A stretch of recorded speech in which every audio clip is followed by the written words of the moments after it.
experto en el manejo de plataformas digitales, siendo reconocida su labor en la PUC y la biblioteca digital de la actual Biblioteca Nacional. En esta oportunidad, Juan Antonio nos hablará sobre algunos aspectos de la historia pública, entendiendo esta como aquella que comprende un amplio rango de actividades llevadas a cabo por personas con formación en la disciplina de la historia y por lo general son realizadas fuera del ámbito estrictamente académico. Juan Antonio, muchas gracias una vez más por estar aquí presente. El espacio es tuyo. Te escuchamos. Muy buenas tardes. Janet, muchas gracias por la presentación. Muy agradecido por participar en este evento. Y a Arturo también por la invitación. Y un saludo a todos nuestros compañeros y estudiantes de la Universidad Nacional de Educación. Yo quiero compartir un PowerPoint, no sé si puedo hacerlo. A ver, voy a presentar ahora una ventana. A ver, vamos a ver. Aquí está. ¿Se puede ver? Me dicen si se puede ver porque yo estoy viendo el PowerPoint, ¿no? Sí se ve, Juan Antonio. Ya, muchas gracias. Entonces, empiezo. Algunos aspectos de la historia pública. A pesar que me presentaron, yo les digo un poco sobre mí. También yo soy licenciado en Historia y becario de la Universidad Latinoamericana de Ciencias Sociales de Flaxo, Ecuador. Ahí está mi página web y mi correo si necesitan alguna comunicación o podemos conversar. Por eso me quedo encantado con ustedes. Yo he trabajado en distintas redes sociales, como Historia PUC, Facultad de Letras y Ciencias Humanas, he trabajado en la Biblioteca Nacional y también he realizado contenido web, sobre todo a partir de la creación de contenido, no la programación específicamente, pero sí el contenido de estos, ¿no? Entonces tengo cierta trayectoria en lo que es plataformas digitales y la vinculación con la historia. Algunas consideraciones a comentar.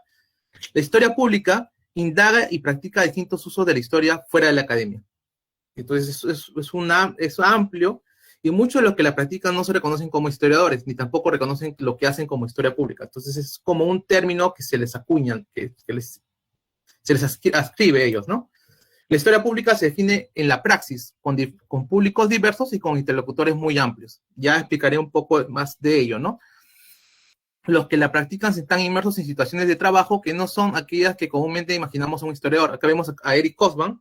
Eric Hobsbawm es uno de los principales historiadores que hemos tenido en Occidente, que está con su máquina de escribir, por ejemplo, ¿no? Es el caso típico de un historiador que está en el archivo o que está dedicándose a la investigación y a la escritura de textos, ¿no? En cambio, los historiadores públicos se adhieren a distintos aspectos laborales, ¿no? Muy distintos a la historia académica, ¿no? Ya veremos cómo. Por ejemplo, se insertan en situaciones laborales con instituciones o comunidades, realizando proyectos que además tienen una vocación investigativa, ¿no? Pues también difunden y en algunos casos también hacen políticas públicas. Hay que acordarnos que la historia pública es sobre todo angloparlante, que comenzó en los Estados Unidos, de Inglaterra y esos países de esa lengua, y todavía no hay suficiente bibliografía en español, pero sí hay una práctica en nuestra región de historia pública, no llamada así, pero sí, sí se lleva a cabo, ¿no? Como dije, eso nace en un mundo angloparlante. Por ejemplo, la historia pública surge en los años 70 y en los Estados Unidos. Algunos dicen que se debe a la inadecuación del mundo laboral de los historiadores en esa época, pues muchos de ellos graduados de las universidades no conseguían puestos laborales dentro de la academia. Y este boom de historiadores intentó insertarse en otros espacios. Entonces, dicen que nació como una forma de ampliar el marco laboral del historiador. Independientemente de eso, la historia pública viene de mucho más antes, aunque no con ese nombre. Antes se llamaba historia aplicada. Inclusive algunos programas hay de historia aplicada, por ejemplo, el CIDE de México todavía tiene ese nombre. Y también los trabajos memorial, ¿no? El trabajo de la ola memorial, por ejemplo, las producciones del trabajo, de la memoria que empiezan a dar después de la Segunda Guerra Mundial en Europa, o que se hace más evidente en los años 80, ¿no? Y generó una serie de reflexiones en torno a los museos de la memoria, ¿no? Ese es otro gran tema, pero a partir de ahí nace la historia pública en nuestra región, se podría decir, ¿no? La historia pública está vinculada a lo local, pues se trabajan con comunidades locales y grupos pequeños, ¿no? Así los historiadores públicos utilizan las distintas metodologías como la historia oral y la etnografía. También se puede ver que lo global y la internacional, como es el caso de las diásporas, ¿no? O sea, es un tema también global, ¿no? O sea, no solamente es un tema local, sino también atraviesa distintos países, ¿no? Entonces, si es local y también global, se crea este término que es local. Entonces, se utilizan de aspectos de comunidades pequeñas, pero que son transnacionales. Sigamos. El acceso a las comunidades, por ejemplo, es uno de los públicos de los que trabaja la historia pública, a pesar de ser cacofónico. El historiador tiene una relación íntima con estas y algunas se asemeja con el trabajo etnográfico, ¿no? El trabajo de antropólogo, ¿no? Además de trabajar con proyectos participativos en torno a archivos locales o la memoria oral, también hace métodos bibliográficos y se retroalimenta con las comunidades. Yo ya daré ejemplos dentro de un rato, así que aunque todo esto parezca todo abstracto, en realidad vamos a concretizarlo, ¿no? Por lo general siempre se habla del público, un público homogéneo, el público general, y eso abarca la difusión de la historia, ¿no? En cambio, la historia pública, si bien es cierto que hace difusión de la historia, trata de ir también a los públicos diversos y múltiples. Es una historia que se acerca a públicos particulares. Por ejemplo, podría ser una localidad, un grupo étnico o un distrito. Entonces, grupos particulares y segmentados, ¿no? Además, la historia pública también puede ser vista como un conjunto de habilidades, que es un cuerpo compuesto de conocimientos que se construyen en la práctica misma de la historia pública, ¿no? Y son herramientas desarrolladas y aplicadas por sus practicantes y se consolidan en los archivos, la memoria oral y en la exhibición de la historia y los medios de comunicación, entre otros, ¿no? Vemos historiadores públicos que trabajan en videojuegos, así que también que trabajan personas o historiadores que trabajan en gobiernos locales para difundir políticas públicas vinculadas a la historia, parques nacionales, reservas, sitios arqueológicos o archivos. Entonces, la difusión la difusión se da a un público diverso, ¿no? No es un público general homogéneo, sino múltiple, ¿no? También los historiadores públicos trabajan en sitios web o plataformas digitales, ¿no? Ya hemos hablado de la parte de las comunidades locales e indígenas también, que también trabajan con el conocimiento de la historia pública, ¿no? La historia pública está en sintonía con las necesidades de los grupos de manera más inmediata, ¿no? Y entonces se trata de ver una agenda propia de los actores directos y no desde la academia. De historia pública hay programas, muchos de estos, y en nivel internacional es lo que está en boga ahora en los Estados Unidos, en Europa, y eso se vincula con las humanidades digitales también, ¿no? Entonces es algo que muy importante por ahora y que tiene una gran responsabilidad. Implica que no necesariamente, y es una responsabilidad que no necesariamente hay en la historia académica. ¿A qué me refiero con eso? No es un problema de traducir y difundir lo que los historiadores encuentran en sus investigaciones, sino que es un conocimiento específico y que te retroalimenta con el conocimiento de la propia comunidad, ¿no? Entonces y tratan de hacer públicos estos debates hacia la opinión general, ¿no? O tener una trascendencia más allá de lo académico, del paper académico, un libro de historia, ¿no? Hacer pública la historia no solamente es un acto de contar la historia de modo legible, ¿no? Que es entendible por la mayoría, sino que estos públicos plurales, que no son homogéneos, trabajan con comunidades pequeñas y con grupos locales. Entonces, no necesariamente estamos pensando a estos públicos como pasivos. Cuando se habla en público general, dice, bueno, se le manda un mensaje y él pasivamente recibe este contenido. En cambio, los públicos que interactúan con el historiador sí tienen una injerencia en el producto final, ¿no? Que puede ser un libro, un documental, etcétera, ¿no? A ver si puedo ir bajando esto. ¿Dónde estoy? Acá está.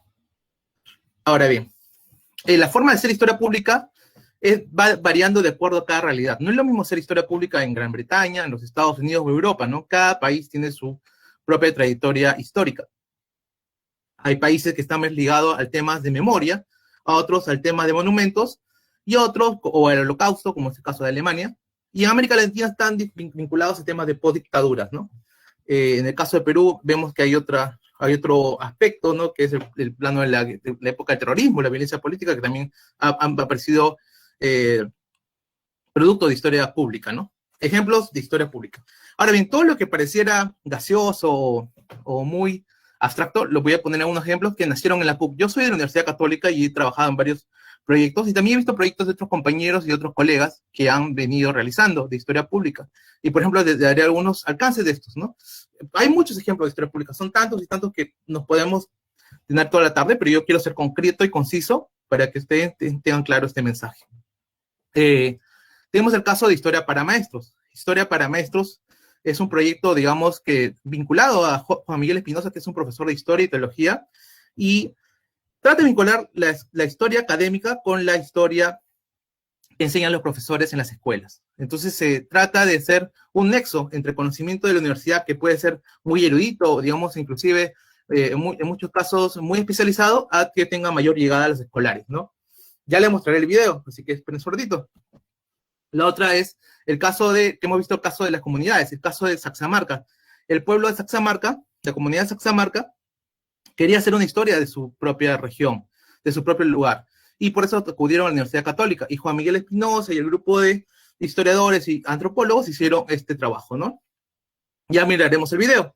Y también el caso del Agustino. La localidad del Agustino tiene una historia que ha sido importante y ha sido recogida y llevada a cabo por este grupo también, ¿no? Ahora también vemos la parte web. Yo les comento que he participado en el proyecto Líneas de Tiempo, que es una línea de la independencia, que es un avance cronológico del proceso independiente desde el siglo XVIII hasta 1826. Ya les mostraré también el video. Es una línea de tiempo muy importante que les puede servir, ¿no? Tenemos el tema de los videojuegos.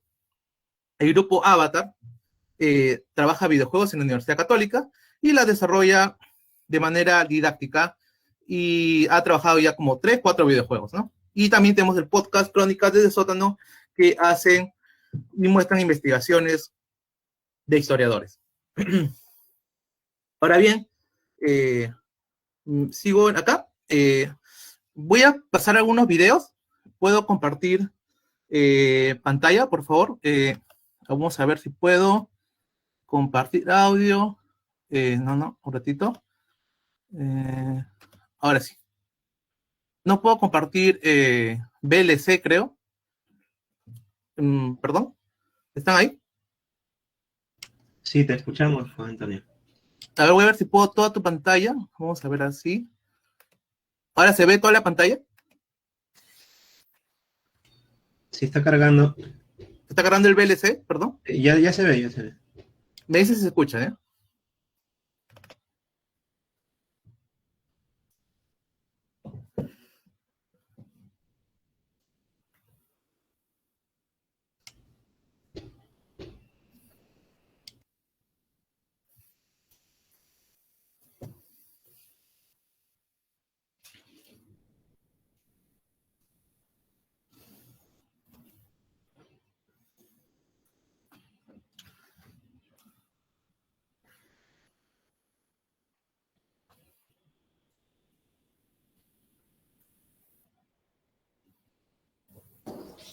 Si deseas, yo lo puedo compartir.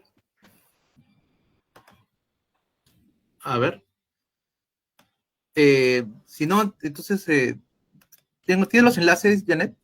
Sí, sí los tengo. Me indicas qué video puedo colocar primero y lo comparto.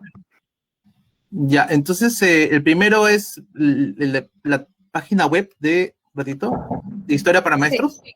Ese es el primero. Sí, ahora lo comparto.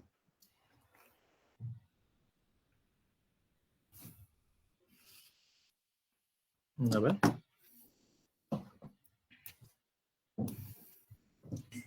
Ahí se está compartiendo. Ajá, sí, no podía.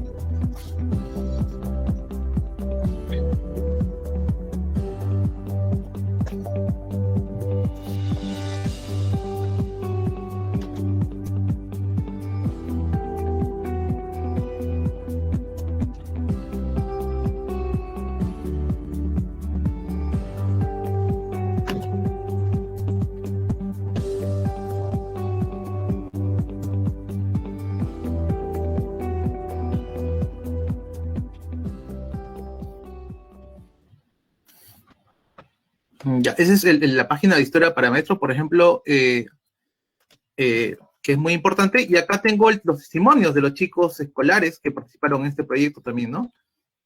Aquí está. ¿Puedes compartirlo, por favor? A ver, Janet.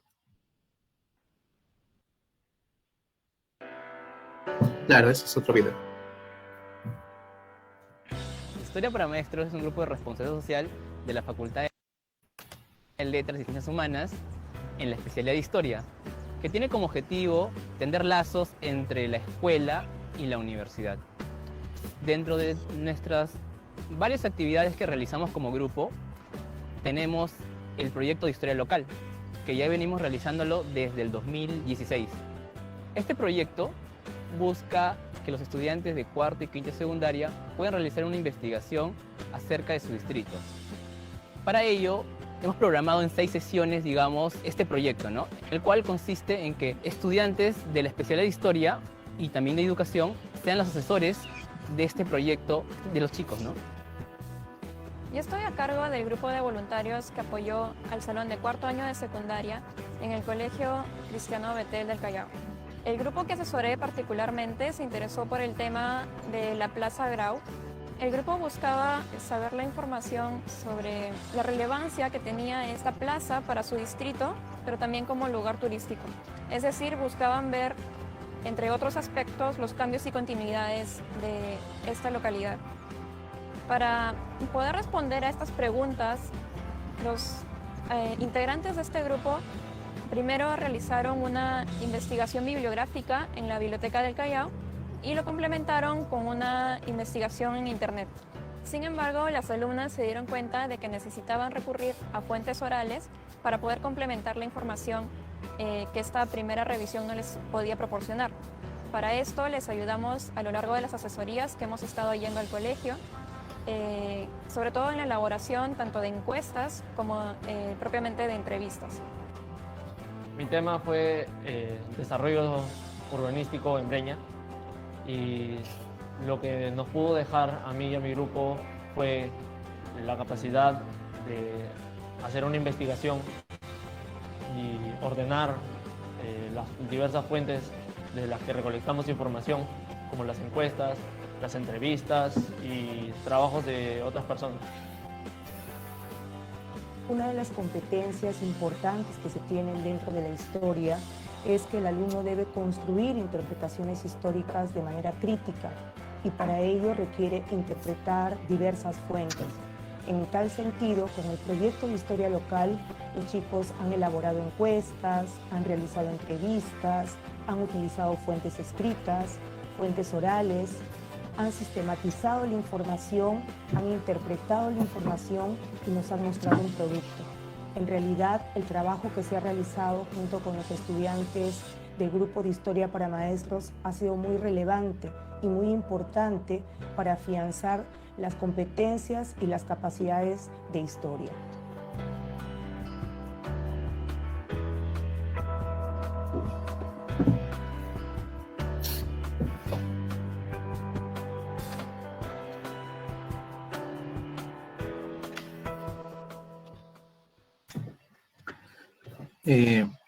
Bueno, el siguiente video es el que puse acá en el enlace. Vamos a ver una pequeña parte de unos minutos nada más, así cortito nada más.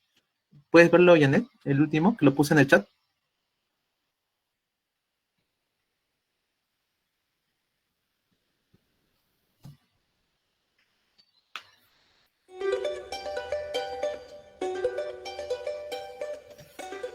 ...2013 Huatapi, Hatun Yachaywasi Pontificia Universidad Católica del Perú y Saxamarca Yachta Yankaita Hayariraku. Ju convenios Hiljakusja Iskainin Partimanta, Chaypin Irjaku, Ruasunya Yachtanchikpa Historianta Nispa.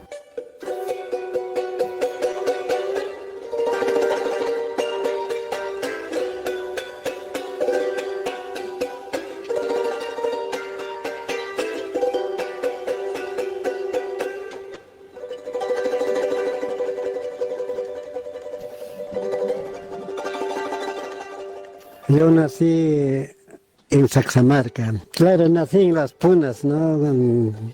Bueno, como todo campesino, de repente, como cualquier estadio, como cualquier animalito, ¿no?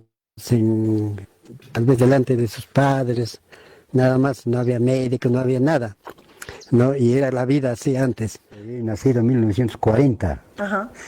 en Pueblo Saxamarca. Saxamarca es mi tierra. Yo he crecido acá, he nacido de acá, yo soy de Saxamarca. Mi mamá tuvo Manguina, mi papá es de Saxamarca. Y así yo he crecido acá nomás, en la Puna más que. Ya. Por ejemplo, este video último que hemos visto es de la comunidad Saxamarca, ¿no? Como le comenté, ellos mismos fueron a la universidad a pedir que haya un convenio, ¿no? Como se dijo en el comienzo del video, ¿no? Entonces, ellos pidieron también una historia de su localidad.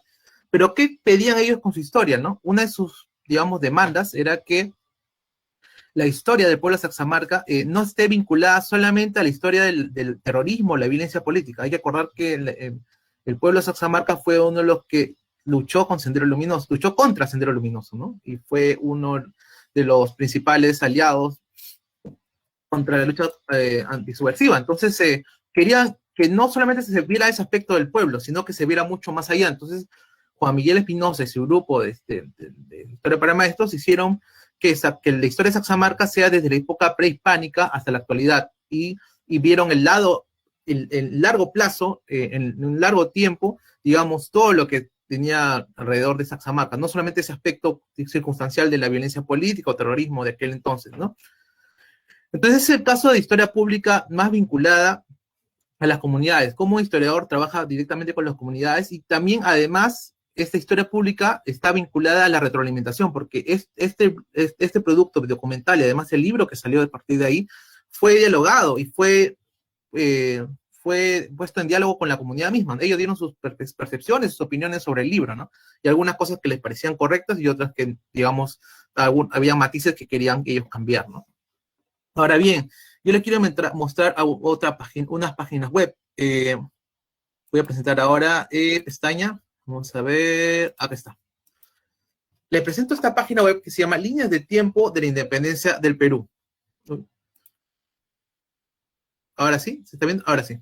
Líneas de Tiempo de la Independencia del Perú. Explora los hechos que fundaron el Perú republicano.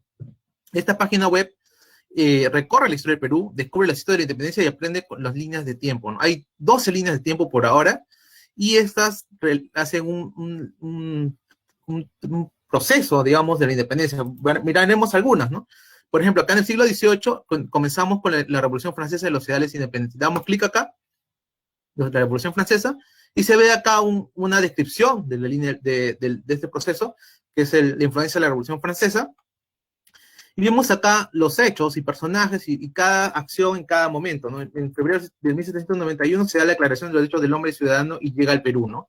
Acá sale el enlace de la noticia, que viene de esta imagen es de Wikimedia Commons, y acá esta es una imagen tomada de España, ¿no? Del Ministerio de Educación, ¿no? Entonces, cada imagen y cada noticia o cada hecho o cada anécdota tiene su correlato en la web, ¿no? Es una plataforma que es muy importante. Acá está la línea del tiempo también.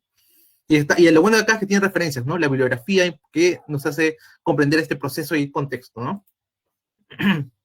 La Gaceta de Lima, la conmemoración de la muerte de Luis XVI. Acá sale de dónde sale esta fuente. Tomado de Europeana. Y acá salen las referencias. Y así como esta línea hay varias, ¿no? Vemos también el caso de... Acá está la descripción, cómo pueden analizar esta línea del tiempo.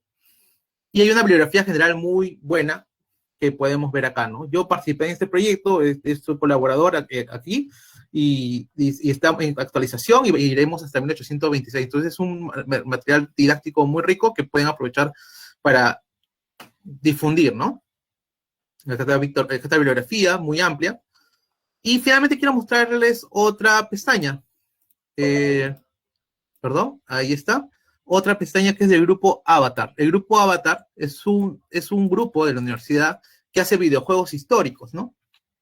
Hace recursos educativos, puede entrar a su página web y descargar los juegos. Si mal no me equivoco, están de libre acceso.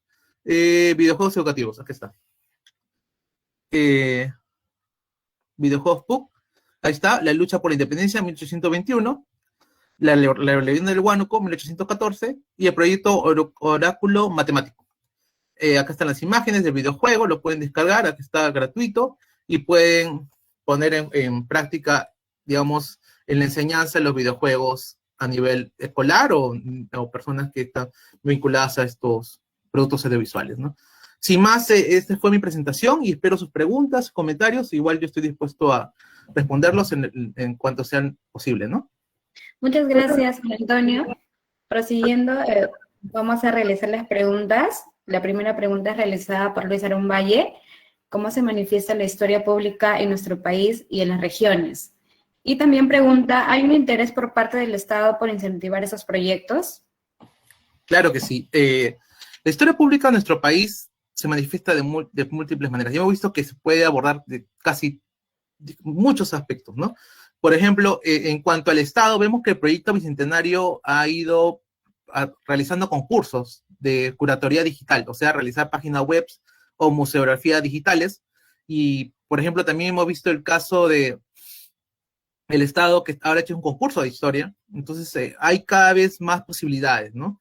De parte del Estado. Lo que sí es cierto es que recientemente, este año, no está haciendo estas actividades, ¿no? En cuanto a la historia pública en nuestro país, generalmente esta historia pública tiene cierta experiencia en nuestro país. No se llamaba historia pública, pero se llamaba difusión de la historia, didáctica de la historia, difusión, museos, patrimonios.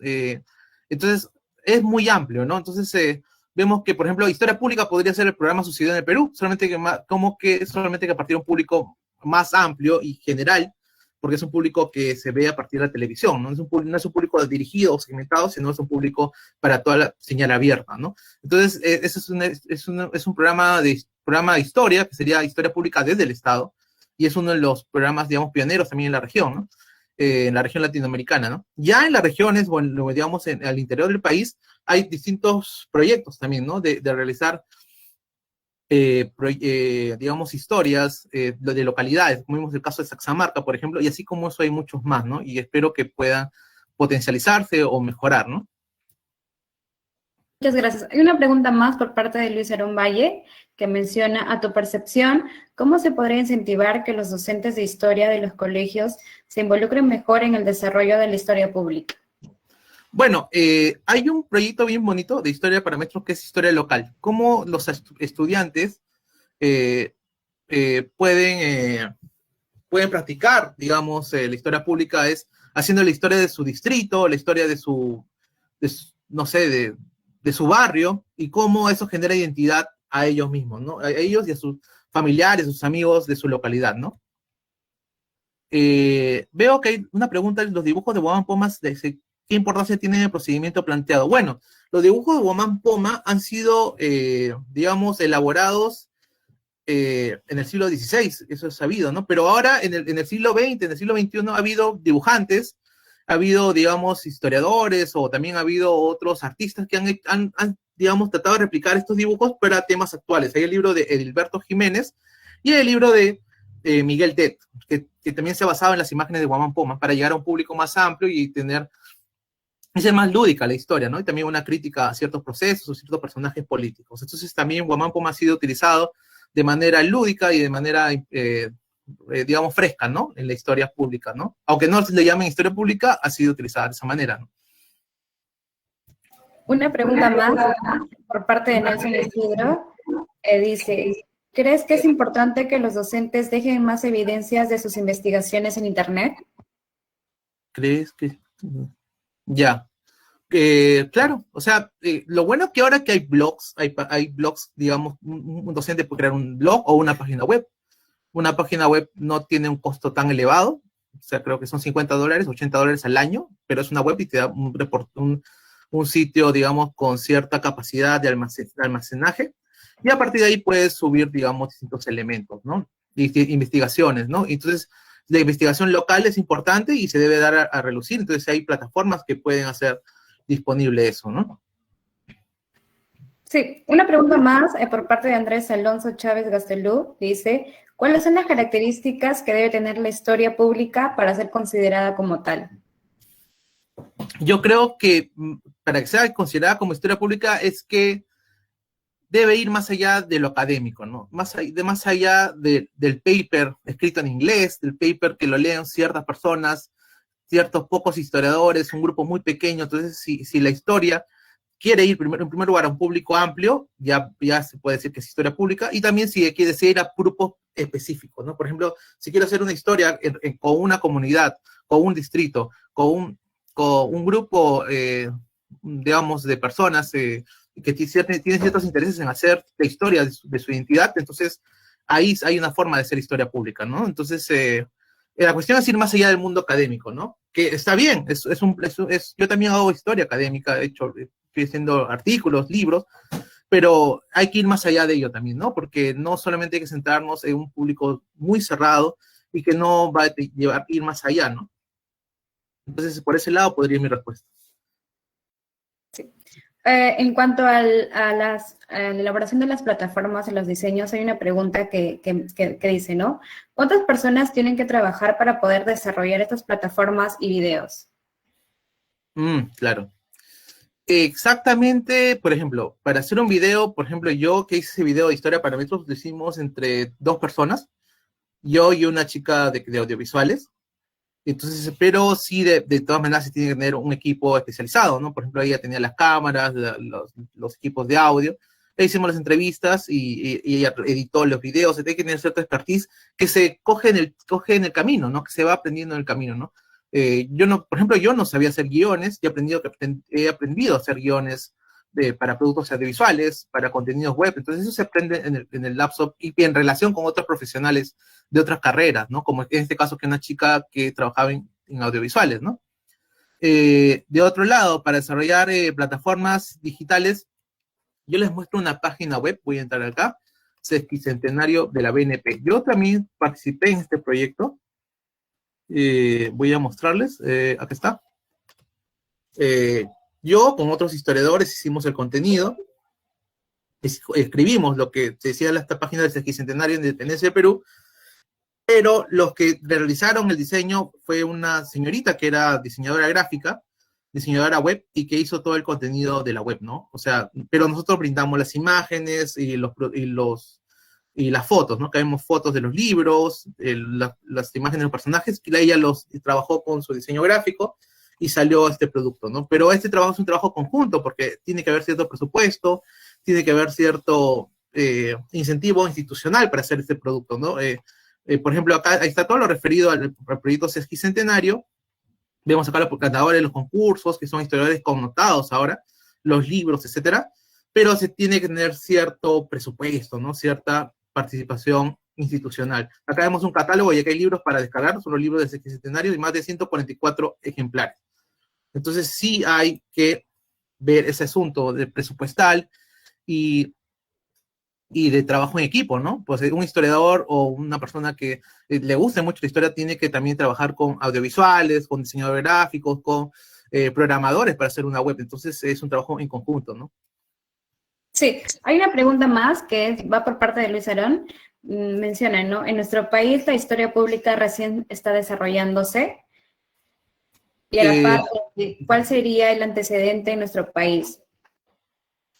Claro, yo creo que la historia pública, o sea, con el nombre de historia pública no necesariamente ha estado, sino que es una categoría que ha sido creada en el mundo anglosajón, pero antes ha habido participaciones de historiadores que han trabajado en empresas, haciendo historias institucionales de empresas, historias institucionales de gobiernos locales, etcétera. Entonces eso también se puede hacer llamar historia pública, o haciendo consultorías para hacer ciertos productos, por ejemplo, si se quiere hacer una recreación histórica, necesita un historiador que dé el contenido y que dé la asesoría, ¿no? Entonces, y si hay un antecedente en nuestro país, hay varios antecedentes, hay muchos por contar. Hemos visto también el programa sucedido en el Perú, que podría ser uno de los primeros, digamos, en realizar ello, y otros programas más, y también otros proyectos que ahorita no, o sea, podría ser una lista grande, pero hay una infinidad. También el tema de vinculación entre universidad y docencia, hubo digamos, capacitaciones a docentes escolares en los años 70, o sea, de los años 70 ya se trataba de ver que la historia debía ir a un público más amplio y no solamente el mundo académico, ¿no? Entonces yo veo eso y ya hay muchos ejemplos, es cuestión de seguir buscando y revisar, ¿no? Pero sí hay varios, ¿no? Sí, una pregunta, ¿por qué estas acciones o cómo se desarrolla este sistema, como tú lo mencionaste hace un momento, como sucede en el Perú, o diferentes plataformas? ¿Por qué no se les toma mucho interés en ese tipo de plataformas que de una u otra manera facilitan el contenido, no solamente para los estudiantes, sino para todos los interesados en el aspecto histórico? De todas maneras, siempre hay como un sesgo a que el historiador se dedica a hacer investigación de archivo y solamente se dedica a ello, ¿no? Entonces, siempre hay ese sesgo de superioridad y que debe ser dejado de lado, porque creo que acercarse a distintos públicos es importante, ¿no? Y la historia, digamos, tradicional, o la forma de hacer historia, digamos, más conocida, no necesariamente es, digamos, no lo mejor, sino no es necesariamente lo mejor, es una forma más. Entonces, pero sí fue vista como la principal y el modelo a seguir, ¿no? Pero ahora se está abriendo el abanico a nivel, digamos, internacional y también local. Entonces, si la historia puede llegar a públicos más amplios, a públicos locales, a públicos escolares, a distintos públicos, es muy bueno, ¿no?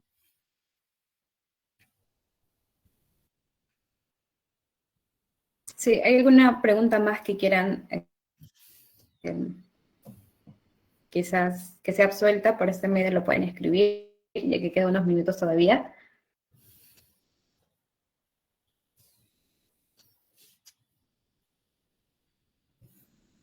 Si no es así, en todo caso, agradecer la participación de Juan Antonio por esta gran ponencia que está realizando el día de hoy.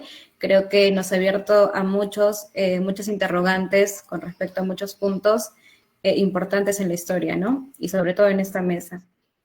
Un agradecimiento de antemano de la especialidad de Historia de la Universidad Nacional de Educación Enrique Guzmán y Valle por aceptarnos esta invitación. Y muchas gracias, ¿no?, por su presencia el día de hoy.